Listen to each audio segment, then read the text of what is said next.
శ్రీ గురుభ్యో నమః. ఇక మనము ఆగస్టు మాసంలో కుంభరాశి వారికి మనం గనుక చూసుకున్నట్టయితే, ఈ కుంభరాశి వారికి కూడా ఈ నెలలో బంధుమిత్రులతో, భార్యాబిడ్డలతో, ఇతర జనులతో విరోధం ఏర్పడే యొక్క ఆస్కారం ఎక్కువగా ఉంది. భార్యాబిడ్డలకు అనారోగ్యం ఏర్పడేటువంటి ఒక యోగం కనిపిస్తూ ఉంది. యత్నకార్య భంగం జరగడానికి ఆస్కారం ఉంది. దీనివల్ల మనస్తాపం పెరిగి తను అనారోగ్యంగా ఉండడం అనేటువంటిది జరగడానికి ఆస్కారం ఉంది. ఇక మొదటి వారం కనుక చూసుకున్నట్టయితే కుంభరాశి వారికి మొదటి వారంలో, ఆగస్టు మొదటి వారంలో అపకీర్తి, సంఘంలో అపకీర్తి ఏర్పడి మనస్తాపం ఏర్పడుతుంది. సహోదరుల చెవదబుట్టిన వాళ్ళు చెల్లెలు కావచ్చు, అదేలా తమ్ముళ్ళు కానీ అన్నలు కానీ కావచ్చు, చెల్లెలు అక్కలు ఆడబిడ్డలు కావచ్చు, వీళ్ళ వల్ల పోట్లాడలు ఏర్పడేటువంటి ఒక ఆస్కారం ఏర్పడుతుంది. అపనిందల పాలు కావలసి వస్తుంది. జాగ్రత్తగా ఉండండి కుంభరాశి వారు మొదటి వారంలో.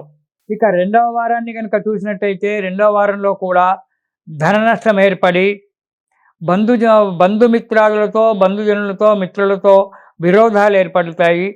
అనారోగ్యంగా ఉండడము, సదా విచారంగా ఉండడము, సంఘమునందు అపకీర్తి ఏర్పడి ఏ పని చేద్దామన్నా అడుగు ముందుకు పడకపోవడం అనేటువంటిది జరగడానికి ఆస్కారం ఉంది రెండవ వారంలో.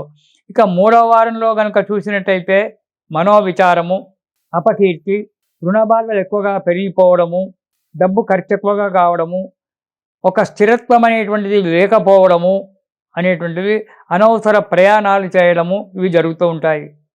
అంతేకాకుండా ఎక్కడైనా ఉద్యోగం చేస్తూ ఉంటే ఆ ఉద్యోగంలో పొరపాటు చేయడము, దానివల్ల అధికారుల చేత మాటలు పడడము అనేటువంటిది ఉంటుంది.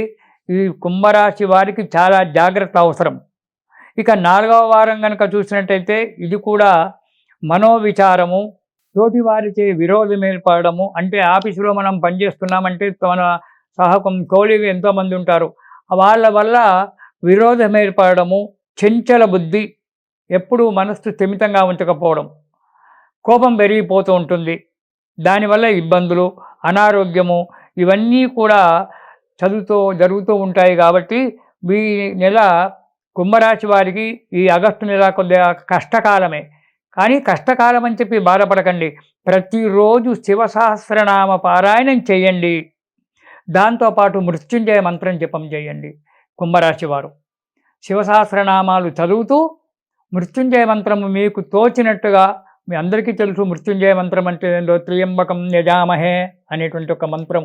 ఆ మృత్యుంజయ మంత్రాన్ని ప్రతిరోజు మీకు తోచినంతగా జపం చేయండి. ప్రతిరోజు శివసహస్రనామాలు ఒకసారి చదవండి. దానివల్ల ఈ కష్టకాలం పోయి సుఖంగా ఉండి మనోవృత్తిలో సంతోషంతో ఉండి కాలం గడుపుతూ ఉంటారు. ఇది శుభం.